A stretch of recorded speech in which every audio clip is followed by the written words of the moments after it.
E aí, Tardelli, tudo bom?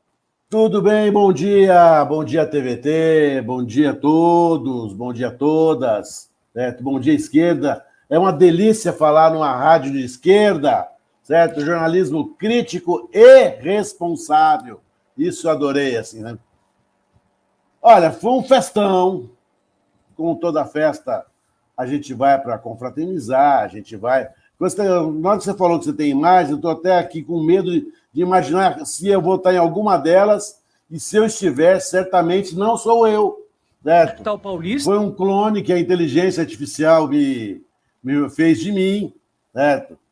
Nós não estamos, claro. Olha, cheia de glamour a festa. Tem até esse mural aqui. Ah lá, depois a gente vai ouvir o Jacques Wagner. Mas pode continuar, Tardelli. Fala Não, pra gente. estiveram lá várias personalidades. O Boulos eu não vi na festa. Ah, Certo? O Jacques Wagner eu vi. O Jacques Wagner ele é talvez o grande defensor e segura as pontas do Lula no Senado, mas é uma pessoa muito simpática, muito acessível, muito tranquila, né? Não tem aquela pompa e circunstância, sabe? Nesse aí o Marco momento, Aurélio. O Olha só, Marco tava Aurélio, agitado, hein, ô Tardelli? o Marco Aurélio é um camarada que ele tem ou 3 parafusos a mais ou 5 parafusos diferentes dos nossos. Sim, Que sim. ele é incansável. É. Né? Olha lá. Daqui a E, pouco eu vou soltar, eu vou passar esse áudio para você. Vamos passar agora, né? Vamos ouvir o Mac aqui falando. Vamos lá, peraí. Deixa eu abrir o som aqui para vocês. São advogados, juízes, desembargadores, por exemplo. Ele foi criado em 2014, com posturas críticas à Operação Lava Jato. Você está comemorando hoje 10 anos e sempre teve onde está hoje, né? Na fronteira da boa resistência, trocando ideias, construindo pontes, diálogos. E é um momento muito importante, singular do país, é um momento de reconstrução, de reconciliação da nação. E o governo conseguiu devolver o Brasil para o protagonismo no cenário internacional, conseguiu restabelecer políticas públicas para a erradicação da miséria. Então é um momento, evidentemente, de celebração. Todos nós estamos muitíssimo felizes. Nós estamos dizendo que é um momento de refundação. E ao longo do movimento de refundação do Brasil, acho que é isso que é interessante. Quer dizer, o clima e o clima também, acho que do dia a dia nosso, né, o Tardelli, tá todo mundo nessa vibração de fazer sua parte aí para o Brasil voltar a ser um país digno.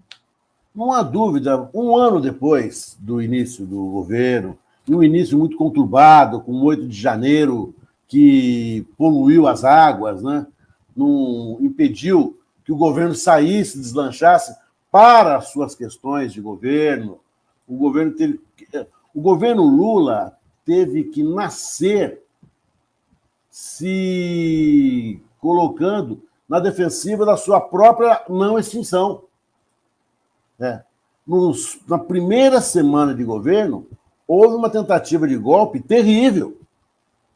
Essa tentativa de golpe se protraiu, ela se prolongou. Ela sugou atenções do governo que teriam que ser desviadas para outros canais. Então, o governo Lula começa com a sua autopreservação, o que não é fácil. O que não é fácil. Porque encontra um país institucionalmente demolido, não havia onde se tocasse que não houvesse uma bomba armada de destruição, fosse na saúde, fosse na educação, fosse na própria segurança. Nós estamos vendo aí o quão difícil está a comunidade de segurança. No ponto de vista institucional, internacionalmente, o Brasil foi jogado a uma condição de pária. Havia, portanto, e ainda há, portanto, muito a se reconstruir. É como se nós estivéssemos retornando à nossa casa que foi bombardeada. Nós temos que recomeçar a fazer as fundações, recomeçar a fazer as paredes, recomeçar a fazer o teto, recomeçar a fazer o chão, recomeçar a fazer as janelas, abrir as janelas, começar a apresentar de novo o Brasil ao mundo, como se nós tivéssemos que dizer ao mundo todo que nós jamais fomos e jamais seremos e jamais seríamos aquilo que o governo anterior sugeriu que fôssemos. Acho que essa é a grande dificuldade. Roberto Tardelli, aqui no 11 News. Deixa eu colocar aqui um pouquinho para vocês. Olha, um momento. Vou colocar sem som, tá, gente? Só para vocês verem as imagens aqui. O Cacai subiu no palco. Aliás, ele foi convidado pela Alcione, né, para cantar, né, o Tardelli? O Cacai. A Alcione convidou o Cacai porque ela nunca me ouviu cantando. Com certeza. Se ela me ouvisse cantando, certamente ela cederia a cadeira para mim, ó. Termina o show você, não tem o que fazer aqui assim. Olha o clima desse evento de ontem do Prerrogativas, muito bacana, e a gente vai depois trazer mais informações, muitos bastidores ali também, né, Tardelli? No sentido, você tinha ali pelo menos 2 ministros ali que são do Prerrogativas, que é o Vinícius Carvalho, que eu já entrevistei aqui, e o Jorge Messias.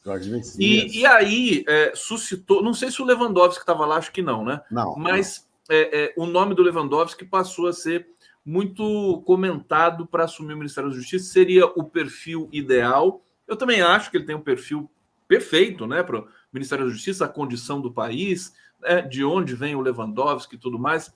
Acho que faz um sentido muito grande. Ele está dizendo que não foi sondado, o que dizem que não é verdade, que ele foi sondado, mas que ele não aceitou ainda e que se ele aceitar, ele vai. Comenta para a gente um pouco o efeito Lewandowski. Pra gente. Bom, a gente tem que considerar que hoje nós temos 2 grandes gargalos na nossa administração, querido Conde. É a economia, sempre a economia. E, de outro lado, algo que nos está asfixiando, que é a questão da segurança pública. A questão da segurança pública no Brasil adquiriu um vulto, uma importância, uma transcendência que precisa ser encarada como uma prioridade elementar, básica de Estado, não apenas de governo, mas de governo, certamente. O ocupante, o titular da pasta do Ministério da Justiça e Segurança Pública, precisa ser alguém que tenha um peso específico e tenha ele a respeitabilidade para poder interferir na questão da segurança pública, que é uma questão extremamente grave. Os últimos índices divulgados são aterradores. Diria mais, são desesperadores. Nós estamos diante, talvez, da maior urgência que teríamos dentro desse tema, que é um tema de todos nós. Nada mais afeta o teu cotidiano, o nosso cotidiano, do que a segurança pública, os pequenos tormentos e grandes tormentos da segurança pública. Você não poder falar no seu celular na rua, você ter medo do crime organizado, você ter medo da polícia, você ter medo da milícia. Nós, na verdade, estamos no momento em que nós não sabemos a quem direito chamar. Nós ficamos sem ter a quem nos reportarmos quando precisar nos reportarmos a alguém. O ministro da Justiça e da Segurança Pública, portanto, ele entra, e eu até compreendo e imagino essa reticência do ministro Lewandowski, porque o tamanho da missão dele é maior que a do Haddad. O Haddad ele enfrenta variáveis terríveis, que é o mercado financeiro, os rentistas, a crise mundial, que nos abala, claro. O ministro Lewandowski vai ter que ou quem lá estiver, vai ter que nos pacificar, vai ter que nos reconduzir, vai ter que mexer nas estruturas policiais, vai ter que mexer nos cursos de formação policial, vai ter que alterar profunda e dramaticamente, certo? a nossa vida segurança comum. Pública, né?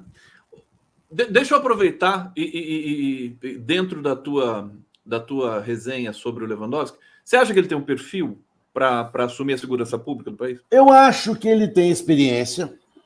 Ele foi advogado muitos anos, foi desembargador de São Paulo muitos anos, foi ministro do Supremo por mais de 20 anos, certo?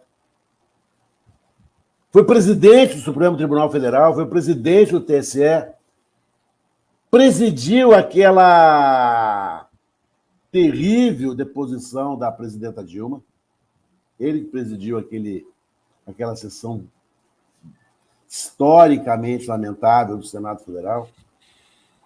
Aliás, desculpa, deixa eu só lembrar uma coisa. Ele que garantiu os direitos políticos da Dilma, Sim. que é uma coisa que a extrema-direita e os próprios setores da imprensa criticam. Falando, como é que ela foi impeachmentada e continuou com direitos políticos? Em tese é uma contradição, né, Tardelli? Em tese é uma contradição, certo? Mas não era, porque ele via, ele é um jurista, e ele é um jurista maior.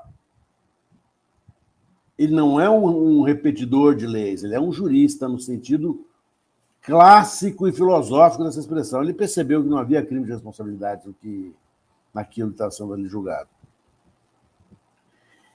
Esse conjunto de respeitabilidades dele traz para ele a autoridade e o ethos, que é o grande negócio da coisa, né? A legitimidade de quem vai colocar a mão, não é num vespeiro, não. É numa caixa de abelha africana.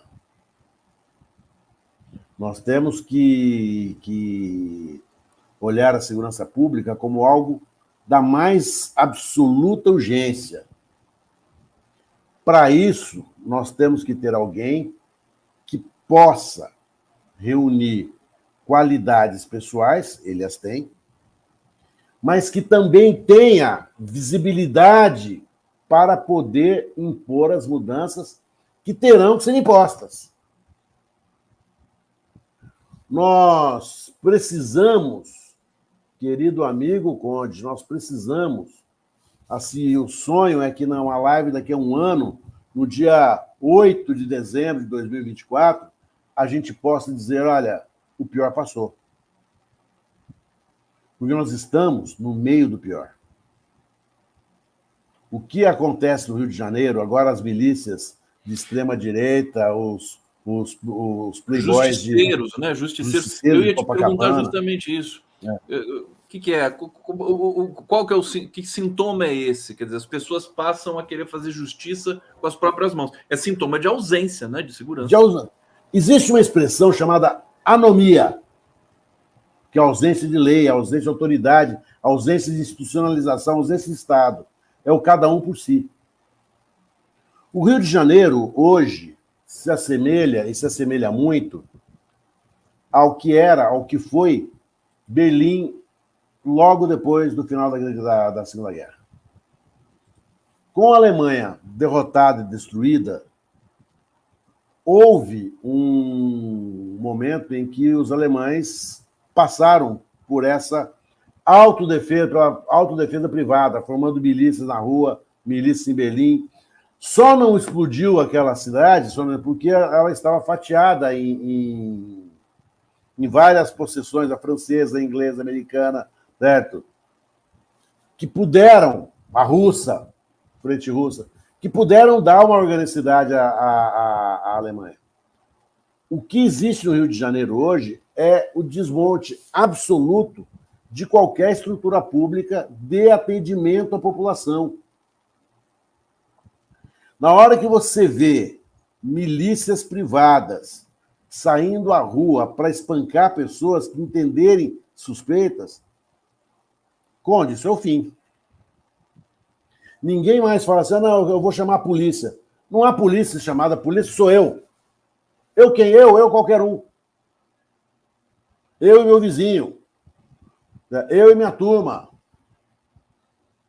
Quem é a milícia no Rio de Janeiro? Aquele episódio da morte dos 3 médicos, aquele é um episódio sintomático, exemplar, porque ele retrata um estado em que o crime foi investigado, esclarecido, seus, aspas, culpados foram responsabilizados, penalizados e mortos. Pelo próprio crime. Pelo próprio crime. E o Estado, a instituição, aceitou a solução que a milícia deu. Olha, eu lembro, desculpa, a imprensa divulgava, né, esse julgamento do gabinete do crime como se fosse oficial, né, com a coisa oficial. Exatamente. Isso é um desmonte absoluto. Aí o que começa a acontecer? Certo? Começa a acontecer cenas inacreditáveis de arrastões, de espancamentos de idosos, certo? A população reage, quando a população reage, ela reage sempre da pior maneira, ela reage sempre da forma mais irracional possível. E o Rio hoje virou o lugar, a terra do mais forte. Eu acho que ninguém em sã consciência vai dizer que o Rio não é um dos lugares mais bonitos do mundo, se não for o lugar mais bonito do mundo. Mas o Rio hoje é bem um exemplo do que pode se transformar a sociedade brasileira. Não há, não, aqui não vai acontecer. Não, acontece em qualquer lugar.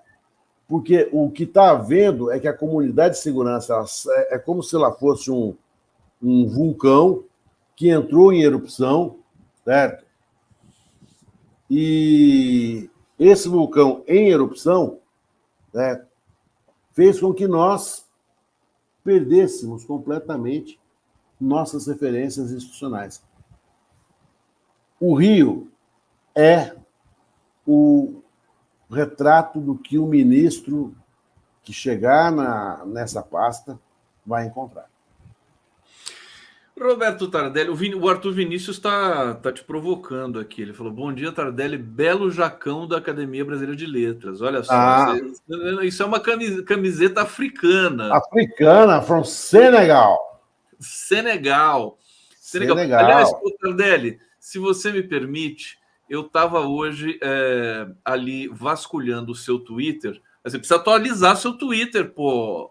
Eu odeio aquele Twitter, eu não sei trabalhar com ele, eu não sei responder, eu não sei o que estão falando de mim, não sei. O Twitter, para mim, é uma rede maldita, assim, sabe?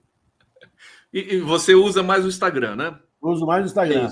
Mas deixa eu mostrar o que eu achei ali, que eu achei tão bacana. Eu vou cobrar aqui o Tardelli.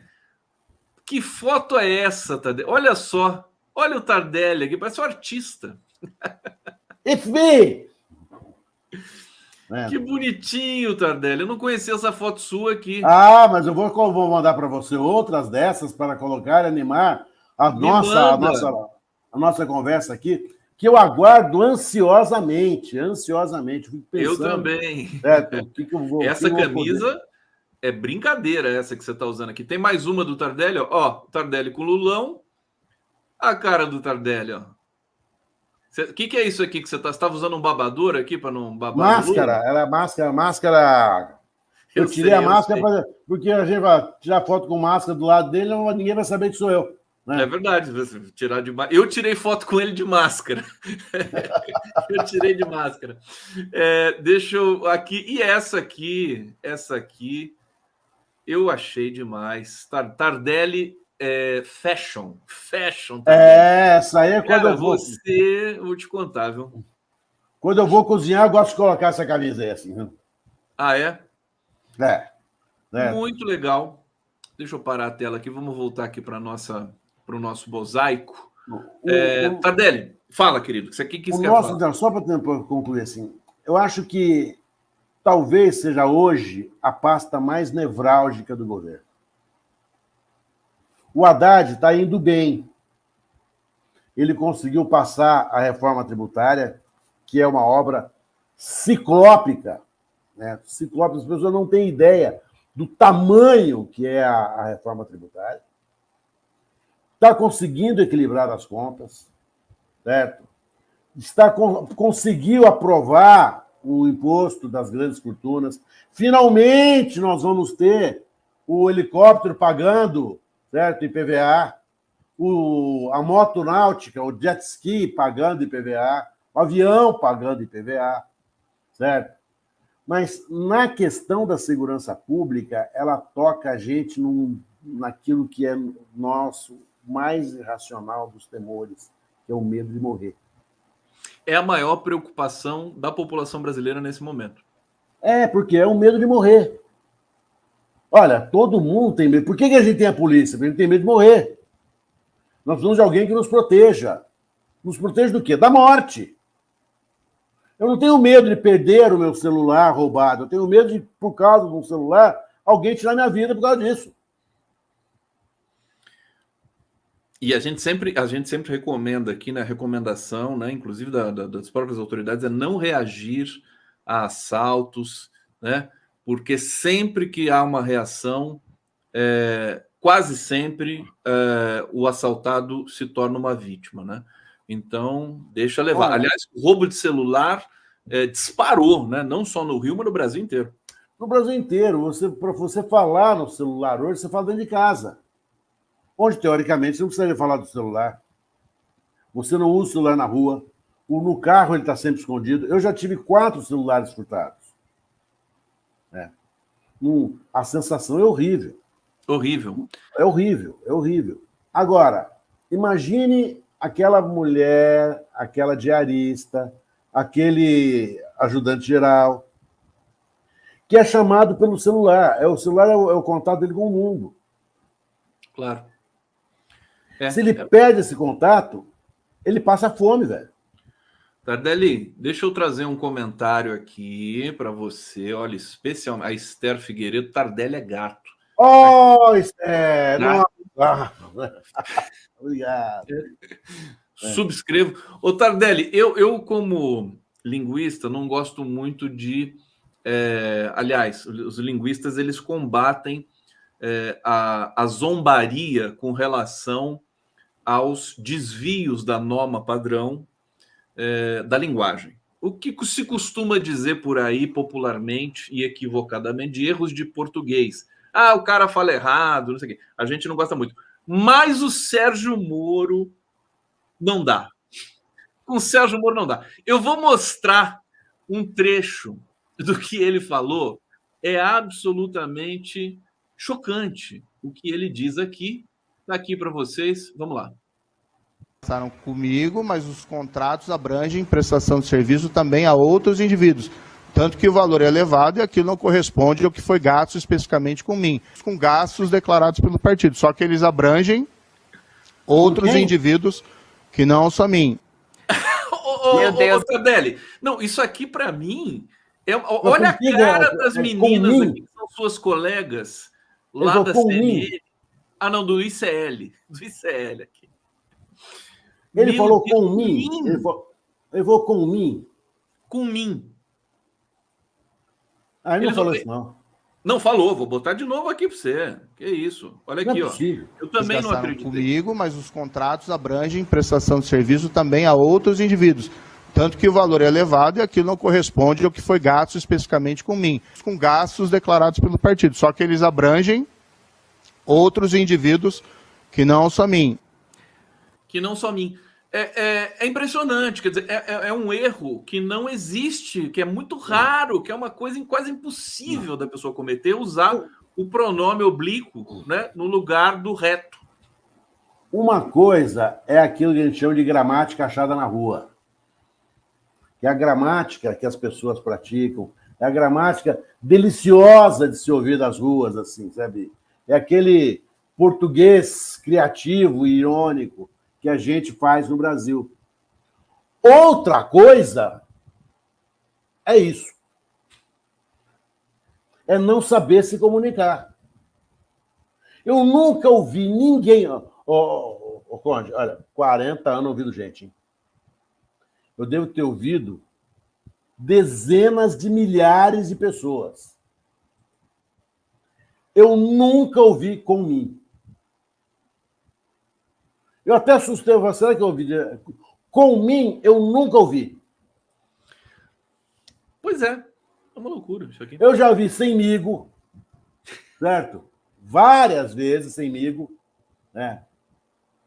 Mas com mim, conge, com mim, O Moro, ele é um exemplo muito ilustrativo, muito eloquente de como os concursos públicos são um verdadeiro fracasso no Brasil para selecionar pessoas, aspas, preparadas para assumir aquele cargo.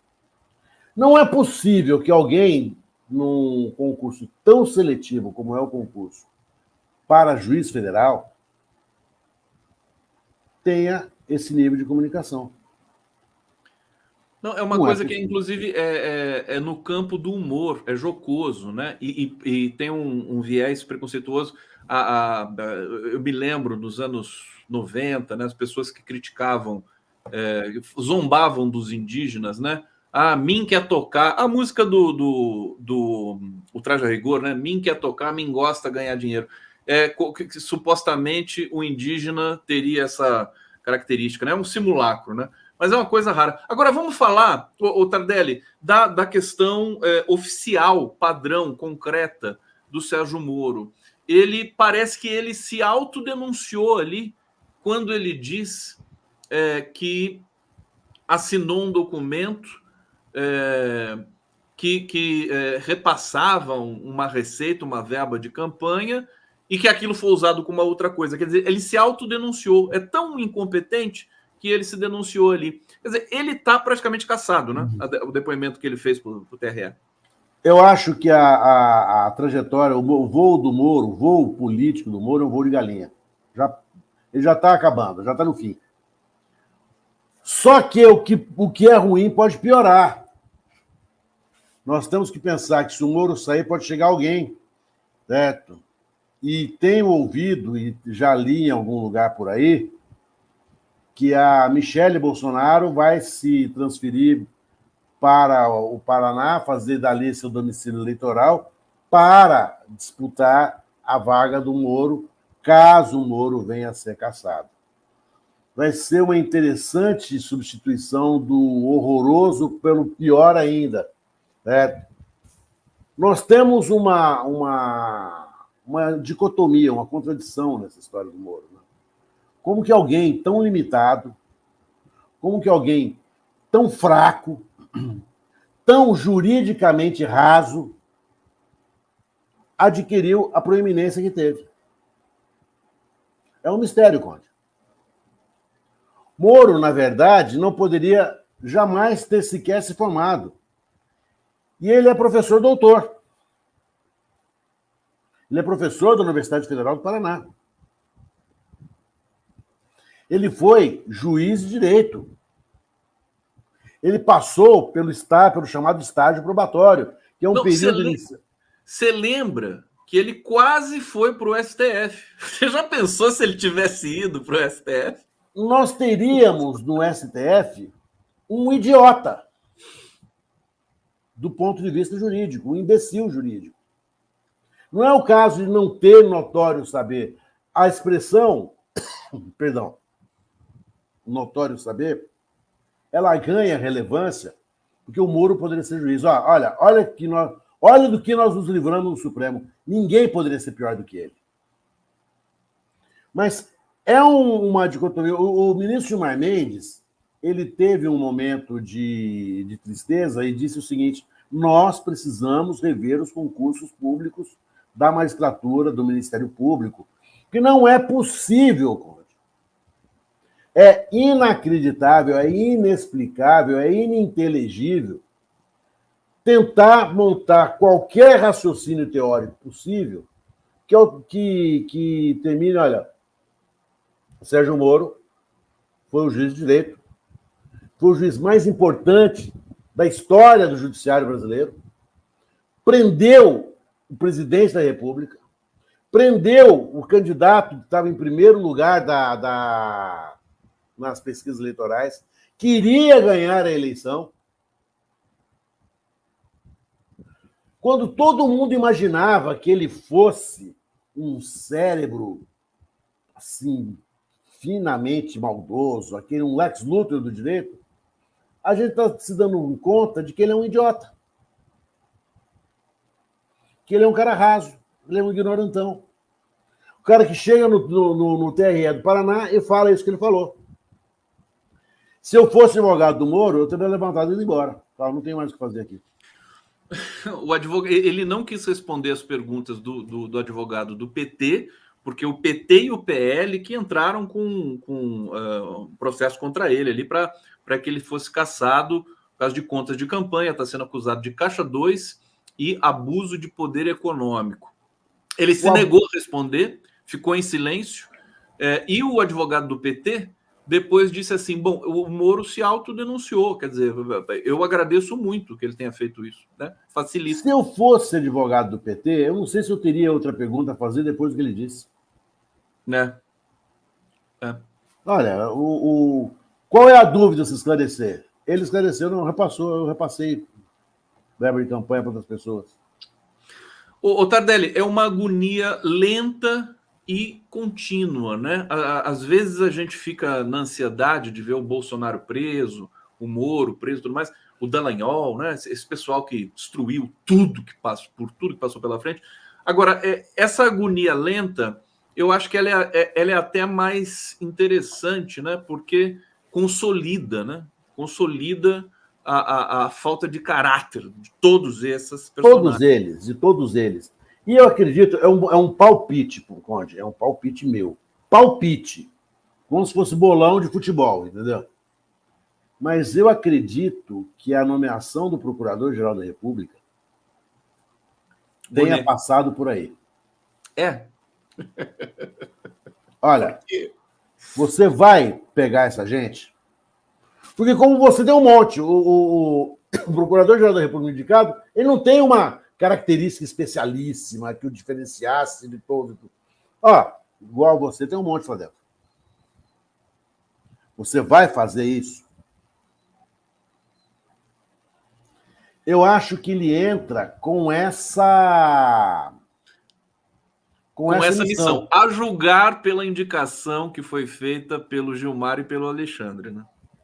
Certo? Mas, olha, você vai fazer isso, porque isso não é o serviço sujo. Perdão. É o serviço republicano.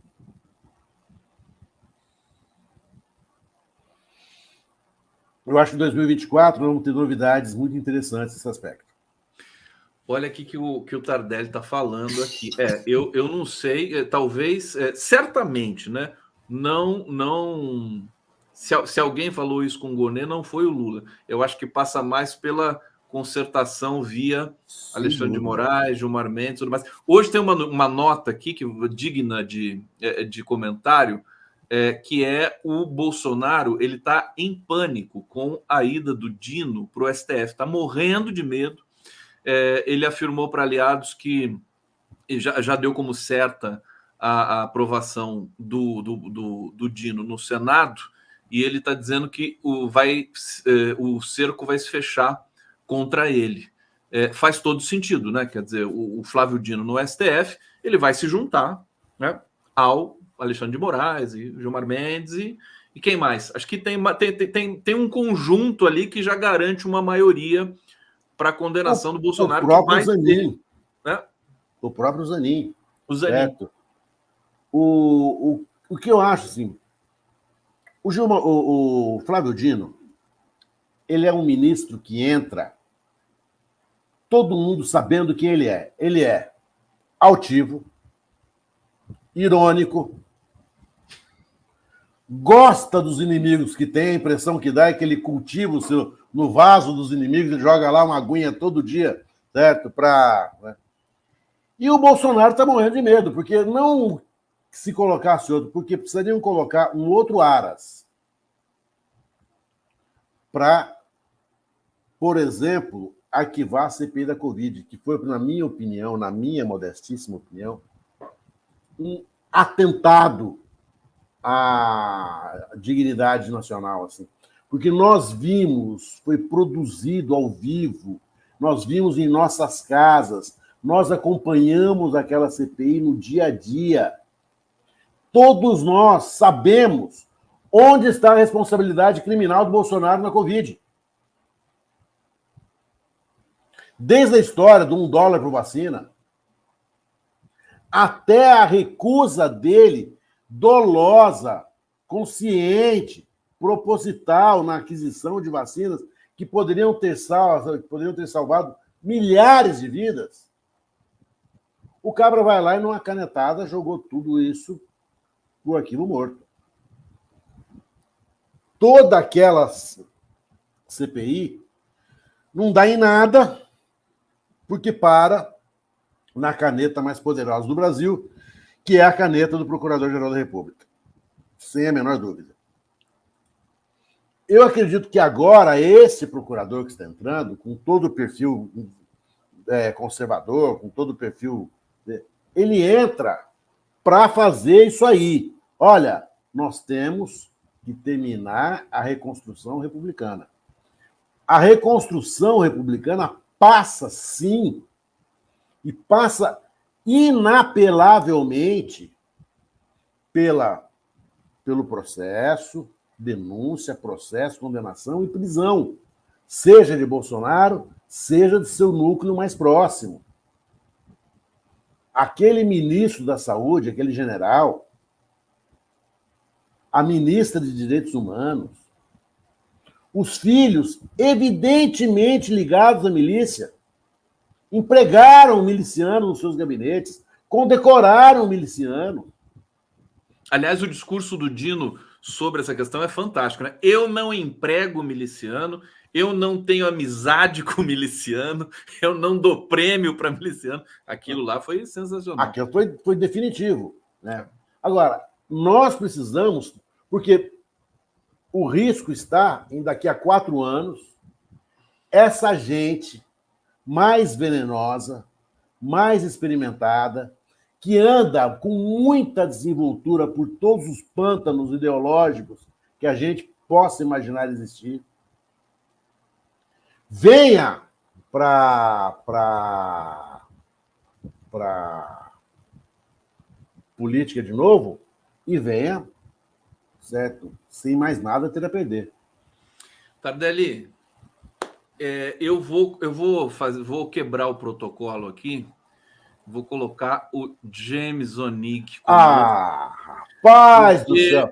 Porque é o seguinte... Fala por quê, Tardelli. Você vai explicar por que eu estou colocando o James Onig aqui antes. Bom, primeiro que eu tenho uma admiração gigantesca pelo James. Segundo, porque ele é uma das inteligências mais sutis que eu tenha conhecido. Terceiro, porque ele acrescenta à sua live uma qualidade e ele dá aos nossos queridos internautas e às nossas queridas internautas um alento, ainda quando ele está desesperançado, a esperança no que ele diz. Né? Ele é uma pessoa que me motiva muito bem. Ele conhece exatamente o panorama internacional como ninguém. E ele sabe que nós passamos, a gente estava no fundo do poço, a gente estava lá embaixo, certo? E estamos nos resgatando aos poucos. Aquela foto, querido James, do Lula caminhando na frente dos líderes mundiais, certo? Aquela foto é de uma eloquência, ela diz muito, certo? Daquilo que nós podemos ser. Aquele é o Brasil. Aquele é o Brasil, e antes de falar sobre isso, aquele é o Brasil e que tem um representante como você, de generosidade, conhecimento e inteligência, que, puxa, só emocionam a gente. Eu te conheci, eu já te falei nas redes sociais e te acompanho direto. Durante os últimos 18, 19 meses, eu tenho acompanhado você assim, onde eu vejo Tardelli eu já coloco, que eu sei que vinha alguma análise diferente. As suas falas do começo agora, a importância do Ministério da Justiça, é aquele detalhe que falta para aproximar a gente realmente da massa da população. Então só tenho que te agradecer por ter sido um porta-voz, um arauto dessa recuperação, com figuras como o nosso querido Conde, né? Que, puxa, deu espaço para tanta gente boa. Aquele andar do Lula, cara, aquilo eu fiquei olhando e falei, meu Deus, então vamos escrever no calendário. Abril de 2016, nós estamos voltando para onde nós paramos. Exato. E agora a gente tem que continuar. Eu acho que é isso mesmo. É como se tivesse uma ligação daquele momento com esse agora, né? E só para explicar aqui para o nosso público, eu preparando aqui esse encontro de hoje, né? Aí o Tardelli vê o James no card, o James vê o Tardelli no card, aí eles trocaram elogios, né? Eu falei, eu adoro o James, e o James falou, adoro o Tardelli. Aí eu tive que fazer esse encontro aqui hoje, porque vocês, né? Que bom que a gente tem essa empatia, né? Vocês já se encontraram pessoalmente? Não tive essa honra ainda, mas Não. Algo me diz que está breve. Marquem um café Sim. e me convidem, que a gente vai se encontrar em São Sim. Paulo. Aí. Eu não sei se eu vi o Tardelli uma vez no Canto Madalena, num bar que tem na Vila Madalena ou em algum outro, mas de longe, em algum lançamento de livro, alguma coisa assim. Não, vamos marcar. Vamos marcar, a gente podia marcar e registrar esse momento, porque o James falando tem que ser, a gente tem que compartilhar. É muito egoísmo da gente querer ouvir o James sozinho, sabe? O James é um gentleman, é um sujeito toda elegância, serenidade, sem perder a contundência. Tardelli, deixa eu liberar você, né? Beijos a todos, sextamos, certo? Beijo, Conde, beijo, James, internauta. Põe aqui o meu Instagramzinho depois para a turma lá. Certo? Vou colocar. Beijo, beijo, beijo.